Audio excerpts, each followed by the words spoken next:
Zdravo ljudi, dobrodošli u još jedan video. Ja sam htjela danas da podijelim moje iskustvo sa moja 2 porođaja. Ovo će biti pozitivno iskustvo, tako da neću vas plašiti ni sa čim.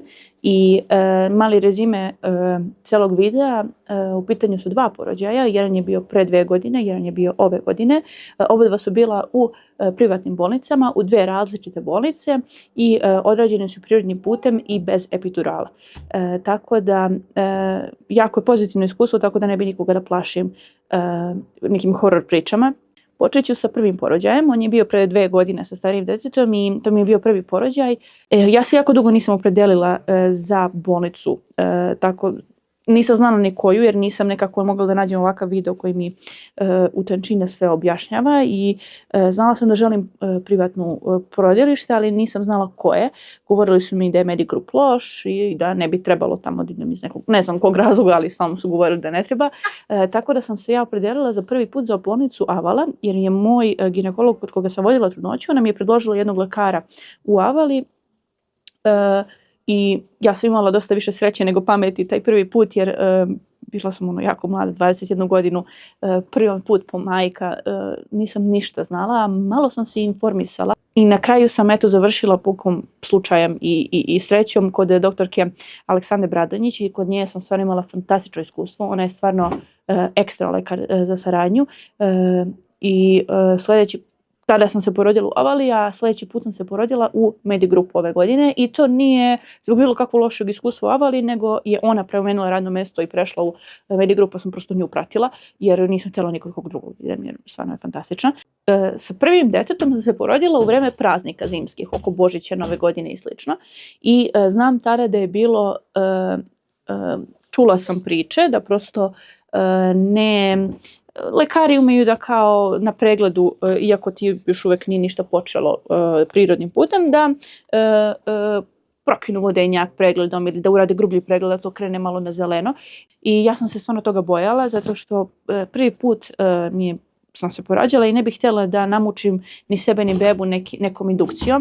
Ja prosto sam htjela da sve to prođe nekako prirodnim putem, nisam htjela da koristim bilo kakve lekove, što nije na kraju tako ispalo, ali imala sam neku idealnu sliku kako taj porođaj treba da izgleda. Ja sam prešla termin bukvalno 6 dana, ja mislim. I sad već kako koji put odlazim na preglede, pred taj kraj to, naravno da su me pritiskali i htjeli su da odrade indukciju. U jednom trenutku me čak i ona dala na izvodu njenom da se potpišem kao da odbijam da ostanem hospitalizovana, zato što su kao vidjela je da tamo drugi dan po terminu ili tako nešto sam kao otvorena 3 cm. Mada ja nisam ništa osjećala, ja konstantno je to kao prešao termin, bla, bla, bla, ali ja nisam ništa osjećala i mislila sam ne mogu se poroditi, a da ne osjetim ništa, tako da sam odbijala da ostanem u bolnici, da budem indukovana, tako da do jednog trenutka, možda 6. dan po terminu, prosto nisam smela više da čekam. Suprug isto tako bio u fazonu, ajde, mislim, žene rade indukcije svaki dan, bit će to sve dobro, uveravao me tamo vamo, da to ništa neće poći pod zlo, ali ja sam dosta htjela da izbjegnem, baš sam htjela da izbjegnem tu kaskadu medicinske intervencije, da prvo bude indukcija, pa onda probijanje vodenjaka, pa onda sporo izlive, pa daj lek za ovo, daj za ono, i da to sve na kraju završi mnogo, mnogo gore i po mene i po bebu nego što bi trebalo. I eto, sam me Bog poslušao. Sljedeće jutro, to jutro kad smo ustali i bili u fazonu da danas idem na indukciju, jer svaki dan sam išla na kontrolu i svaki dan kao da li ću danas ostati.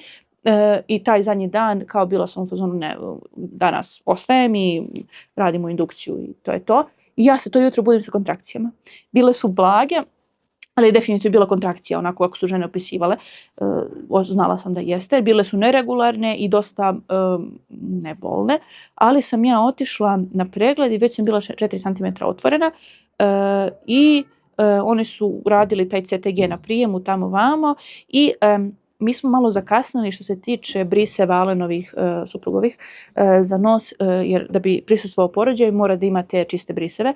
Kasno smo ih izvadili i bukvalno nisu stigli. Tad je bilo, kažemo, i oko praznika, pa laboratoriji nekad nisu ni radile, bla, bla, bla, to nama nije prošlo uz glavu da se setimo na vreme. I prosto na kraju je ispalo takva situacija da on nije mogao da prisustvuje porođaju. Bio je tu sa mnom dole dok smo bili u prizemlju, dok su me uradili CTG, još jedan pregled, bla, bla, bla, i onda smo se morali oprostiti. I to mi je bio baš jako težak moment kada sam sama sa babicom išla gore liftom. Ništa, gore smo otišli i odradili, normalno ide klistir, ukoliko niste sređeni, oni vas srede dole sve.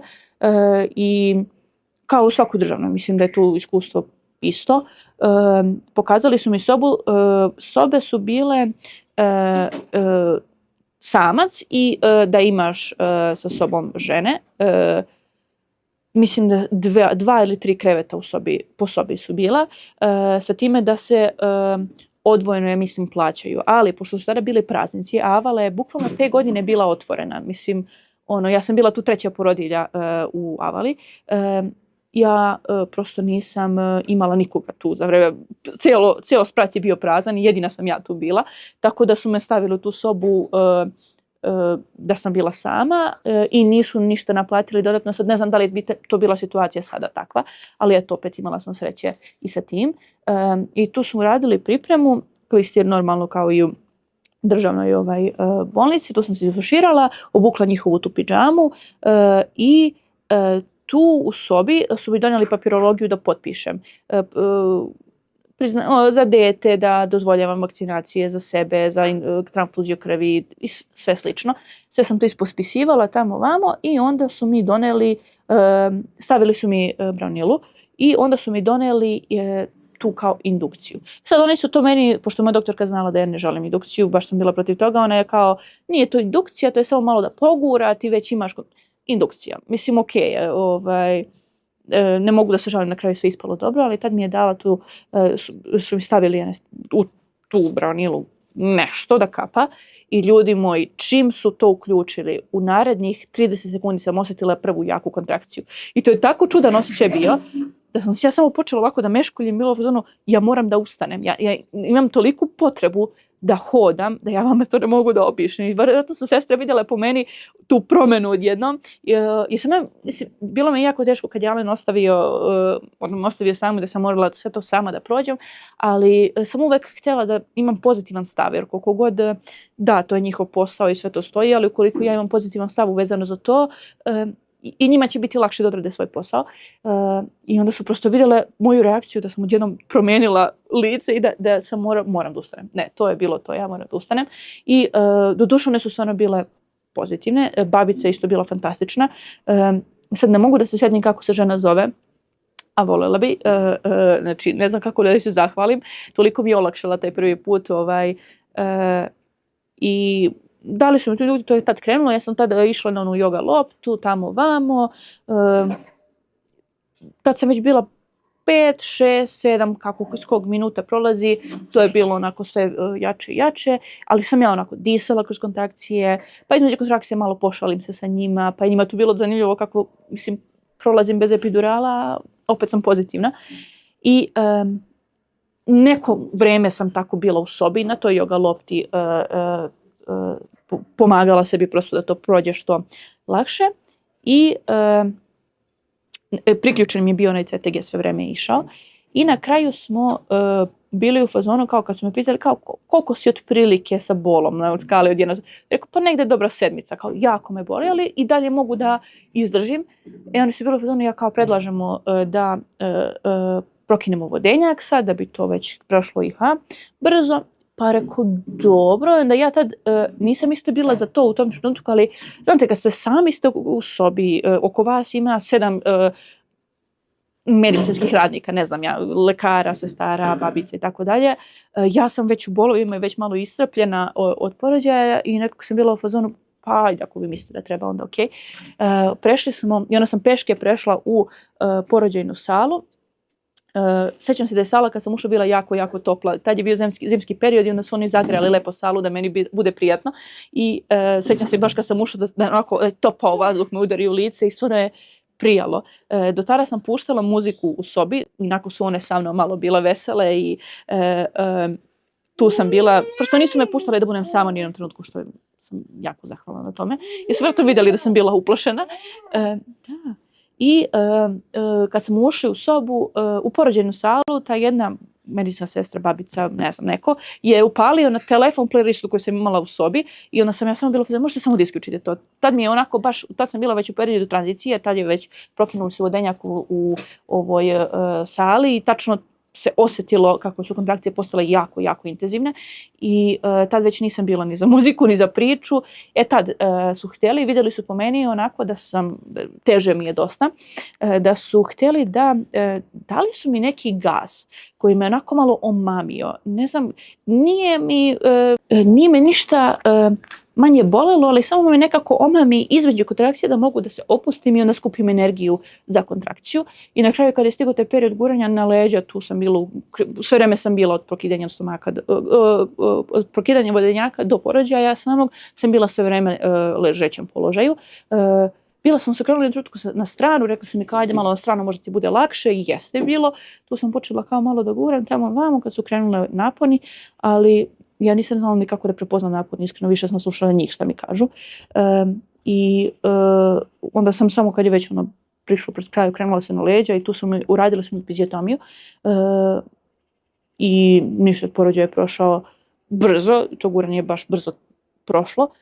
Mislim, meni je delovalo mnogo dugo, ali na kraju kad sam u retrospektivi, kad se sjetim svega, jako brzo je prošlo. I čim su se porodila, beba je išla onako na grudi i tu su nam dali onako par minuta da se mi malo pogledamo tamo vamo i onda su prerezali pupčanu vrpcu i onda su me pitali da li želim da me stave pod totalnu anesteziju za reviziju i ušivanje i sve ostalo i ja sam bila, ja sam pogledala onu babicu, ona je onako bila baš bodrila me kroz sve i onako sam bila pa jel bi trebalo, mislim šta vi kažete, kaže ja bi, zato što neprijatno je i nema potrebe da se mučiš kad ne moraš.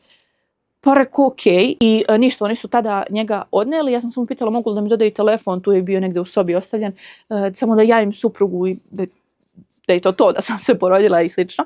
I dodali su mi za vreme kada je beba bila na grudima po tom momentu prvih par sekundi, par minuta, uzeli su bukvalno moj telefon i slikali nas, jer nije bio tu Alen da nas slikali su nas, čak su i svoj telefon uzimali pa su mi kasnije slali, što mislim hvala im. Baš su gledali da izađu u susret time što nemam pratnju pa sam sama. Ništa, oni su me stavili tu po totalnu anesteziju i bebu su odnijeli da ga srede tamo vamo. I ništa, kada sam se probudila, možda posle pola sata, sve je bilo gotovo, sam ležala onako i dalje u krevetu. Stavili su me na drugi krevet, to je bio taj krevet iz sobe i odgurali u sobu. I prvi put sam ustala, mislim ja sam se porodila, ja sam negdje oko 1 bila imala tu kontrolu i došla, a u pola 5 sam se porodila. Tako da je porođaj prošao, sve to je stalo u 2,5 sata. Pošto su izašli u susret također da suprug nosi masku i da može da nas vidi u sobi, samo dok ne prilazi bebi, da je ne kupi, ljubi i tako dalje, jer nismo i dalje imali te briseve gotove. I što je meni bilo fantastično, ja sam se toliko obradovala, zato što sam mislila da ću 3 dana biti sama bez njega, onda u sobi, ali stvarno je fantastično ispalo. Ja kad sam se probudila iz anestezije, javila sam njemu da može da dođe, vratili smo u sobu, a poslije sat vremena i on došao i bio tu malo do uveče. Onda uveče mi je bilo prvo ustajanje, možda oko 10, ne znam, kasno je bilo, i tad mi je, probala sam da ustanem, ali nisam mogla. Čim sam se onako uspravila da ustanem, počelo mi se vrti u glavi nisam ni forsirala, vratila sam se u krevet i prosto nisam. Sutradan ujutru sam prvi put ustala i naravno s pomoći sestara prvi dan ceo, pa polako drugi dan sama i tako dalje. Mnogo teže mi je to bilo ustajanje nego sa drugim djetetom. I ništa, tu smo bili 3 puna dana, u stvari ne računajući dan porođaja, od sutradan je bio prvi dan. Jer kada se porodite posle podne, ne računa vam se taj dan kao dan koji ostajete. 3 dana je minimalno ostajanje, barem su meni tako rekli da moram 3 dana minimalno da ostanem, što znači da je to 4. dan po porođaju su nas pustili ujutru. I tih par dana je sve bilo, mislim, kada tek dođete uz onu papirologiju kad potpisujete, dodaju vam kao meni gdje piše 3-4 opcije za doručak, ručak i večeru i onda vi birate svaki dan šta ćete od toga. I nije bilo sve isto kako sam izabrala, zato što su bili praznici. Oni imaju catering koji im donosi to po porudžbini i prosto nije radio catering, nego su doneli, ne znam šta god da je bilo, neke stvari su bile promijenjene, ali je hrana bila ukusna. Okay. Jedna stvar koju mi se nije svidjela, prosto to su bili savjeti za dojenje, koji, mislim, ja sam kriva jer se nisam informisala, ali su mi dali baš pogrešne savjete za dojenje. Poslije sam imala mastitis više puta i rano sam prekinula sa dojenjem jer prosto je stalo mlijeko od celog stresa i mučenja. Mogu napraviti poseban video o tome, je to onako, sad je ekstra. I nije mi se svidjelo to što sam zahtevala se beba ne kupa u porodilištu i okupali se jedan, drugi, treći dan i tokom noći kad nije bio kod mene, jer sam ja zahtevala da beba bude stalno sa mnom i bio je. Beba je bila stalno sa mnom, ali jednom trenutku kad su ga uzeli morali su vade krv da sređuju tamo vamo, pa par sati nije bio sa mnom. Oni su ga okupali, mislim, ali ajde, mislim, sad ne vredi kad je to prošlo. I na kraju to mi se jedna stvar koja mi se onako nije svidjela i mislim, to je to. Kažem, brzo je prošlo, sve proletelo tako da smo izašli kući i to je to. E sada, za drugi porođaj, samo da promešam ručak pa ću doći da pričam. Sada za drugi porođaj bila je potpuno druga priča.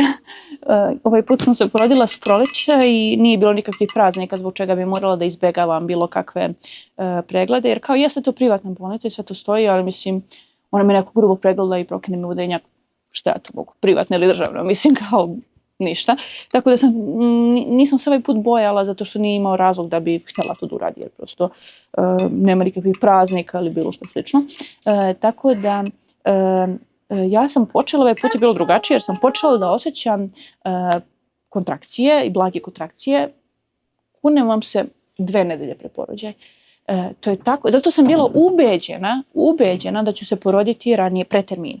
I ja sam 2 nedelje pre termina, to je dolazile te kontrakcije i tako dođu da budu, nisu toliko bolne, ali prepoznam da jeste kontrakcija, posebno što sam prvi put imala iskustvo pa znam. I onda do tog trenutka da kao sad ću da počnem i da brojim. Prvi put sa prvim detetom smo živjeli u Beogradu i onda na te kontrole i sve slično sam upalim kola ujutru i jedem, nije ništa strašno. Sada smo se već preselili na Zlatibor. To je 2,5 sata od Beograda i nije toliko daleko, ali opet znajući koliko mi je brzo prošao prvi rođendan, znajući koliko brzo mi je prošao prvi porođaj, ja sam se bojala da se ne porodim u kolima. Mi smo planirali svakako da možda 7 dana pred termin odemo za Beograd i tamo ostanemo u nekom stane dan, nebitno, i čekamo da krene. Ali sam se bojala ako krene pre toga i krene mi porođaj bukvalno ovde, šta da radim, kao znam da naravno da, tada će mu torba u ruki pravac Beograda, ali šta ako se desi nešto u kolima i onda sam bukvalno stavila u kola peškire u slučajno da se nešto desi, ali nije na kraju. I zato što je kretao taj porođaj mnogo ranije i onako, da, to je to, počinjem da brojim kontrakcije i samo nestane, prođe mi. I to je se dešavalo toliko često, jer sam se ja toliko isfrustrirala, a inače je bilo dosta teža trudnoća ova druga od prve i onda sam jedva čekala iskreno da se porodim i onda kada krene onako se malo i obradujem, onda stane i onda se razočaram i tako već 2 nedelje i stvarno sam više bila, dovde mi je bilo iskreno. I zadnjih 7 dana odlazimo na kontrole, kako su mi rekli da dolazim, u Medi Group, kod moje doktorke i ona je vidjela da 7 dana, na primjer, pred porođaj, to je bilo možda 10 dana pred termin, možda 2 nedelje pred termin, ništa, još uvek nisam otvorena, kao ne osjećam kontrakcije tamo vamo. Ja osjećam kontrakcije nekad, ali kada nisam tu u bolnici, tako da ti ništa ne vredi, kada se ne pokazuje na CTG-u. Ona kako je mene procenila, kako me onako vidjela pa procenila, je rekla kao, ma, ti ćeš to za dan, 2. To je bilo u četvrtak, petak i ona kao rekla, kao sačekaj samo vikend da prođe, kao tako nešto. Petak je prošao, bukvalno su i moji u petak posle posla su se pokupili i došli za Beograd, jer kao toliko puta se sve kao kretalo i stajalo da su bili u fazonu mora neko da ostane sa starijim djetetom, jer ovaj put nismo sami, da ostane neko sa njim, da bi ja i Jalen mogli da idemo u bolnicu kada krene. I onda su kao, ma da, to je sad za vikend, ma 100%. I onda u petak su i oni došli. Subota je opet prošla, ništa. I u nedjelju smo bili u fazonu, ja više ne mogu da ovo čekam. Kao sve vreme kreće. Taj vikend, petak i subota, toliko su me bile bolne kontrakcije i česte da sam ja, znate ono kad vam je nešto toliko neprijatno i neudobno da ne možete da sedite, nego onako moram ili da šetam ili da idem na sve 4 ili da neku poziciju da zauzmem gdje mi olakšava i samo prođe. I onda više, nikad mi se to tako nije desilo, nisam čula da se nekome to dešava, da toliko dugo dolazi porođaj, pa prolazi, pa staje i slično. Tako da je u nedjelju smo bili u fazonu da mi vidimo dokle smo stigli, pošto tada mi sa prvim porođajem sam imala neku ideal kako to treba da ispada. Sada mi je bila sam u fazonu da prođe zdravo, da beba bude ok, da ja budem ok i da čisto nemam neku traumatičnu iskustvo. Voljela bi da prođe bez epidurala, znam kako bi voljela sve to da izgleda, ali sam nekako to otpisala, znajući da prvi porođaj morala sam i da imam indukciju, i morala sam epiziotomiju, i morala sam taj gas da mi malo olakša bol. Prosto bili su neki lek, mislim da su mi prvom porođajem čak i dali neki lek u venu koji nije epidural, ali nešto su mi dali da olakša sve to. I prosto bilo je nekih intervencija za koje ja nisam bila kao 100% i zato sam sada bila u fazonu neka prođe kako treba, nebitno je samo da nemam neku traumatičnu iskustvo i da ostanem prosto zdrava i ja i da beba bude ok. I tad sam otišla na kontrolu, tamo ovamo, bukvalno sam bila 4 prsta, 4 na 5, tako su mi rekli, centimetra otvorena.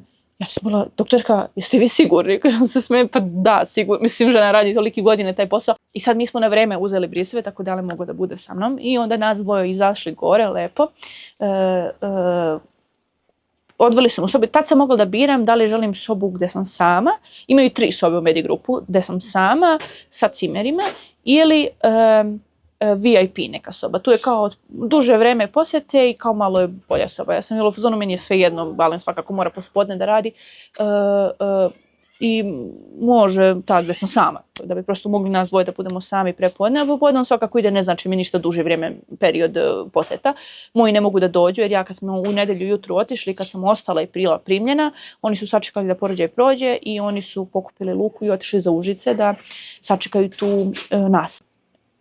Tako da sam, gore smo izašli na sprat, tu su radili klistir i ništa više, onda su sačekali da to prođe, da se istuširam, svukla se opet u njihovu pidžamu, u spavačicu i tako dalje, soba je onako bila lepa, slično kao i ova, ali onako klasična bolnička soba.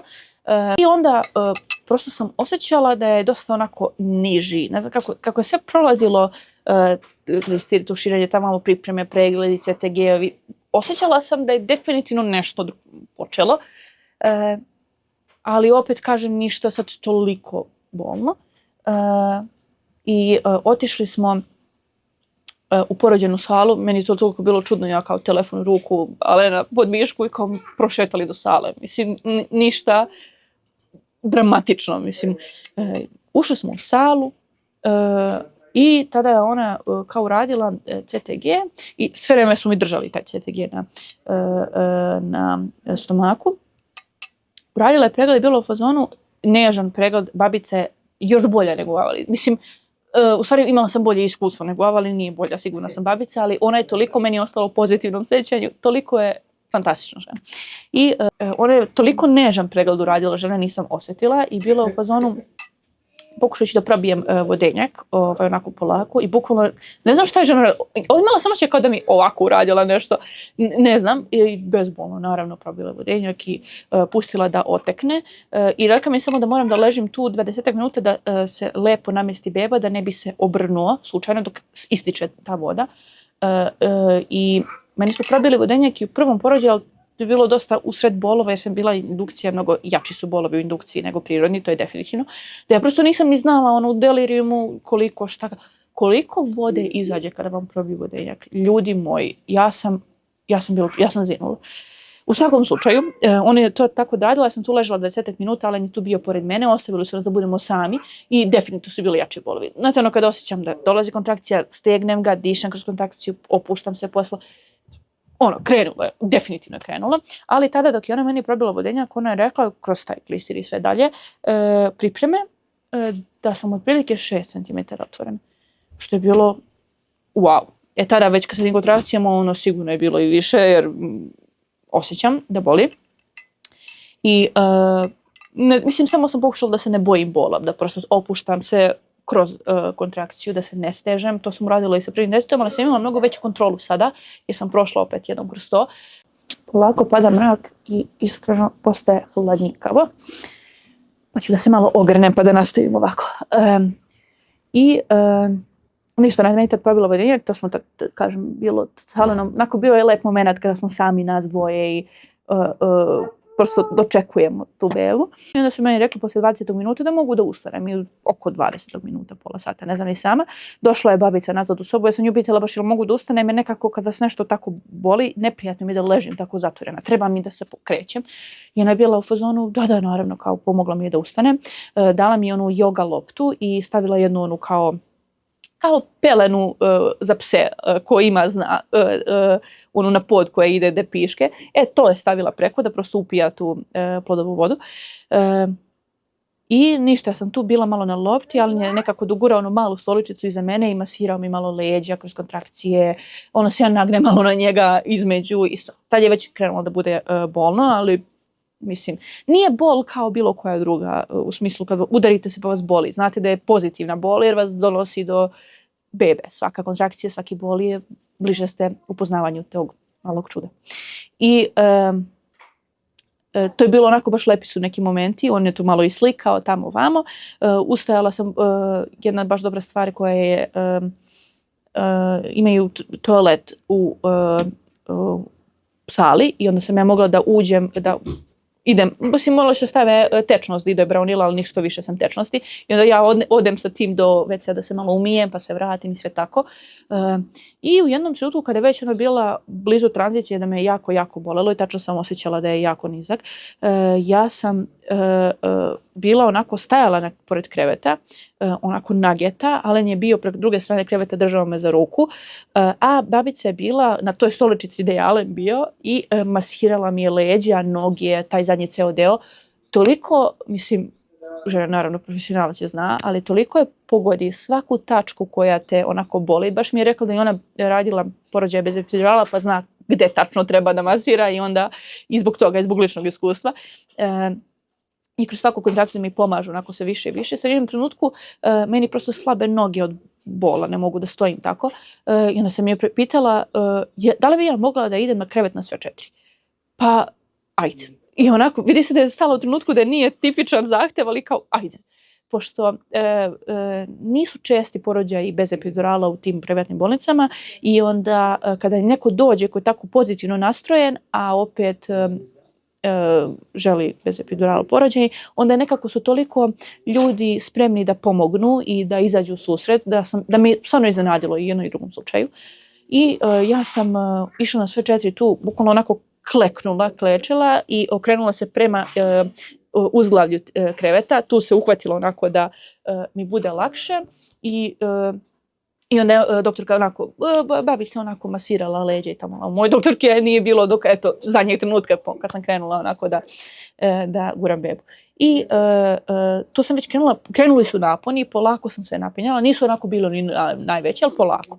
I u jednom trenutku ona je bila kao, ajmo na leđe da vidimo dokle smo stigli, pošto ja mislim da je to.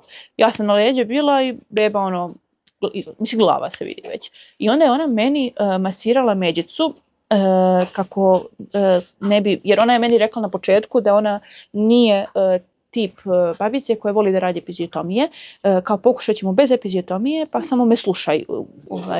I sad sam bila pozorna, dobro, da, mislim, moram slušati, po Bogu, ali nisam znala što to znači. Kada je masirala međicu i u onom zadnjem, kada već beba treba da izlazi, tad mi je rekla, ne guraj, sad samo diši. Tad je bila i moja, u međuvremenu je došla i moja doktorka u sobu jer već krenula beba da izlazi.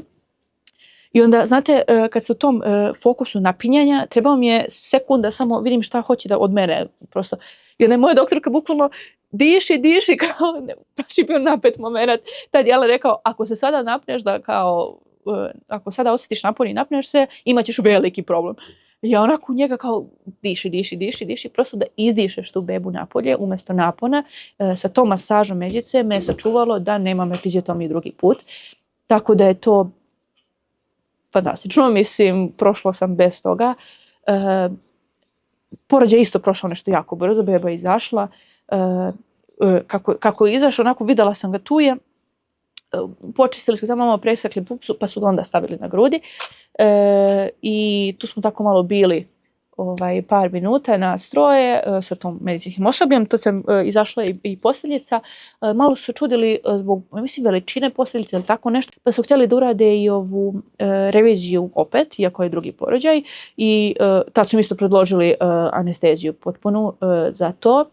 I pristala sam opet i stavili smo anesteziju, beba je otišla dalje i sa tatom, on je otišao sa njim da tamo počiste, daju mu BCG vakcinu, vitamin K i sve to dalje što ide. I se probudila iz anestezije, onda su dogurali bebu u onom malom plastičnom i Alen je došao sa njim, ušao i onda smo tu malo bili par minuta, onako se mazili, upoznavali i onda su stavili bebu to da odguraju sobu, njih dvojica su otišli, mene su tvoje kolica, ona kao na točkiće i odvezli su me tamo i prešla sam u krevet, donijeli su mi odmah ručak, pošto sam ja se poradila tako opet nešto u vrijeme ručka. Tada, kada su mi donosili da potpisujem papire, samo su bili u pitanju papiri i hrana. Što se tiče hrane, nemate taj meni gdje birate, nego automatski vam dolazi, zna se po meniju tamo šta je doručak, ručak, večera i donose vam to.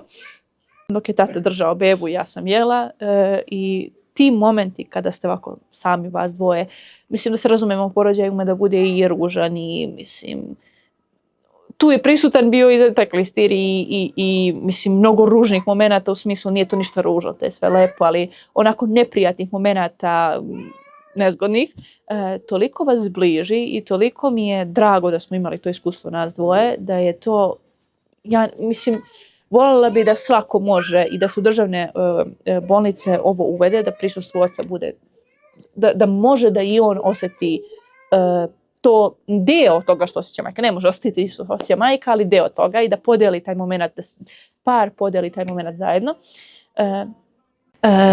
Jedina stvar koja mi se nije svidjela u Medigrupu, i to bi im baš zamjerila, je što je moj zahtjev da beba ostane sa mnom nije prihvaćen. Ok, mislim, tvoja beba, biraš sa njom šta ćeš da radiš. Kada sam tek došla i kada sam potpisivala te papire, pedijatrijska sestra je došla i rekla da će ona biti ta koja će o njemu se brinuti kada se rodi i njega tamo sređivati, meriti i tako dalje. I kao imam li kakvo pitanje. I jedina stvar koju sam zahtevala, rekla sam ne bi da se kupa, to mi je jako bitno jer su zabrljali prvi put, samo da prenesite dalje u smenama kolegama, kao da nikakvi problem, to je dogovoreno i stvarno je to ispoštovano, do kraja nije beba kupana, dok nismo došli kući, a kada sam rekla da bi voljela da beba bude sa mnom sve vrijeme, mislim i to, u sobi, pa dobro, sve dok kao ste vi stabilni, beba, kao prođete dobro, kao ne postoji razlog zašto ne bi mogli da se dogovorimo. Ne znam zašto nije mi se svidio taj odgovor, mislim kao malo mi je bilo ajde. I prvi dan je to kad je porođena tamo vamo, to je prošlo. I uveče je došla ta neka druga sestra koja je već bila promjena smene i ona je došla i kao, pa znate, mi morali da uzmemo bebu na preglede opet i to, rekao da hoćete posle ga vratiti ili, pa kao, znate, pošto je prvo veče, valjalo bi da ga mi propratimo, znate, a bliže nam je tamo da nam, pošto nam je daleko od naših tamo prostorija gdje smo mi, pa kao valjalo bi da on bude ovdje sa nama tamo, umjesto ovdje kod vas. Kao, zato što je prvo veče. Pa dobro, i nekako je to bilo postavljeno tako kao da nemaš izbor, mislim, takvim rečima. I onda kao, ok, ajde, mislim, dobro. Sutra je isto prošlo dan, super, bio je ceo dan sa mnom u sobi. Sad vidim da je ženama je to jako, mislim kao razumem ko želi da se odmori, ko ima potrebu da se odmori i slično, ali ja jako loše spavam kad moji deca nisu pored mene, ja vama to ne mogu da opišem. Tako je bilo i sa Lukom, prvo večer su ga uzeli kao da se ja malo odmorim, 4-5 sati je možda bio tamo, samo su ga donosili na podne, ja cijelu noć nisam oka sklopila, to je jače od mene, ja prosto ne mogu da spavam lepo odmorno kad deca nisu pored mene. I znala sam da će to biti slučaj i sada, i naravno da je bio, prvo večer nisam dobro spavala, drugo večer, dobro, prvo večer je prošlo, cijel dan smo bili zajedno, večeras ćemo opet biti zajedno, ali nije tu taj dan bio, otišao je predveče, uveče, opet su kao došli tamo vamo i žutica mu je bila malo pojačana, pa je morao da ide na neka fototerapija, kao stavite pod neki inkubator koji ima neka svetla, bla bla bla, i on tamo da bude, i morao bi da bude cijelo veče tamo. I onda opet nije bio sa mnom cijelo veče, i onda opet sam slabo spavala cijelo veče. I sutradan kad smo ustali, njemu je ok, sve bio bilirubin i sve slično, sve je prošlo super, i kad su došli na vizitu ujutru, bukvalno su predložili kao da, prošlo je samo, mislim, danas bi trebalo popodne da bude 48 sati od porođaja, ali ako hoćeš možda ideš kući. I ja sam se tu toliko obradovala, zato što mi je toliko Luka nedostajao, starije dijete, ja sam jedva čekala da dođem kući, i ona odmah osmeh na licu, nema veze, zaboravila sam zadnja 2 dana što su me zeznuli da nije bio sa mnom i to sve, kao nikakvi problem, beba je kao bila ok, tamo vamo, tako da smo bukvalno to popodne u oko 2-3 kad je bilo, čim je prošlo 48 sati od porođaja, pušteni smo kući, tako da smo tu otišli, došli odmah u kola i za Zlatibor i došli Batu, tako da tu su me čekali baloni i cvijeće i pokloni, tako da je stvarno bio prijem predivan, i sjećat ću se ovog drugog porođaja posebno toliko pozitivno. Prvo je bilo neko, da kažem, kaljenje, tu je bilo učenje, tako da žene nemojte se bojati porođaja, nemojte se bojati ničega, to je jako bitno da ne idete u sve ovo sa strahom. Tako otprilike izgleda taj ceo proces. U smislu procesa slično je kao u državnom. Imate prijem, imate pripremu, porođajna sala, tamo se porađate. Samo je jako lepo u privatnom porodilištu što imate izbor, možete da kažete kad vam nešto smeta. Osoblje je ljubazno prema vama. Hrana je, mislim da se razumemo, kao žene pričaju kao, a ne idem ja tamo na odmor, nije mi bitno šta jedeš, ali kada prođeš kroz tako nešto mislim veliko kao što je porođaj i treba da dojiš tu bebu, jako ti je bitno da imaš dobro da pojedeš. U smislu kvalitetno, proteini, kašikom. Mislim da se razumemo, komad hleba i 2 parčeta šunke nije ono što porodilji treba, da se razumemo. Tako da ti to znači. To što je muž sa tobom, da imaš podršku, i to znači. Sve su to neke sitnice i male stvari, ali kada se sve to onako skupi i nakupi, to je jednako jedno lepo iskustvo. Dosta je tabu tema, takav privatni porođaj i državni porođaj i tako dalje, ima dosta mišljenja na svu tu temu, i nije mi jasno zašto svaki put kada se sluša o ovim privatnim porođajima ne možete da nađete koliko to košta. To mene jako iritira, sam ja tražila to kad sam bila trudnica prvi put i interesovalo me, sve me interesovalo, nije bilo nigde da se nađe. Porođaj je oko 3000 evra. Oko 3000, kažem, zato što sve su, i u Javali, Medi grupu, sve to slično, samo na primjer Medi grupu se doplaćuju, ako ćete sobu gde se sami tamo vamo, to se doplaćuje, zavisi od lekova, da li imate anesteziju ili nemate, ili anestezija spada u cenu, bazičnu cenu porođaja, barem je meni bilo. Sada, ako biste epiduralni, ne znam da li je to dodatno, da li je, ovo je za prirodni porođaj, ovako ako meni prošao, od oko 3000 evra izlazi. Tako da, eto, možda nekog interesuje ta informacija, mislim bez veze bi bilo sve ovo ispričati i na kraju ne reći ono što svako ko razmišlja o privatnom porođaju sigurno ga interesuje, mislim da se razumemo, nisu jeftine stvari, ali opet kada pogledate vi na šta se sve daju pare, a kako loše možete da prođete u odnosu na državno i privatno, nije to ni toliko nezamisliva cifra. Tako da, eto, to je moje iskustvo, jako jedno pozitivno iskustvo, i taj osjećaj kada vi vidite svoju bebu po prvi put, to je toliko neopisiv osjećaj da prelepo. Želim svakome da ima ovakvo iskustvo i nemojte se plašiti porođaja, nemojte se plašiti, to je vaše telo napravljeno je da to uradi i sve će to priroda da uzme pod svoje, samo se prepustite iskustvu, tako da najbolje ćete tako proći. Ja bih voljela da mame pišu svoje iskustva u komentare, ali imajte na umu da ovo čitaju možda žene koje su trenutno trudne i nemojte ih plašiti, molim vas. Ok, imati na umu ovo i ovo, da budite obazrive, ali nemojte ih plašiti.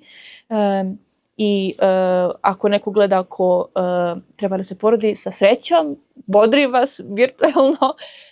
Tako da nadam se da vam video bio od koristi, a voljela bi komentarima da nastavimo ovu diskusiju o svemu ovome, zato što je jako bitna tema i sve dok se o ovome priča, ovo će nastaviti da se unapređuje, pa i u državnim i privatnim i tako dalje. Tako da to je to. Hvala vam na gledanju i mi se vidimo neki sljedeći put.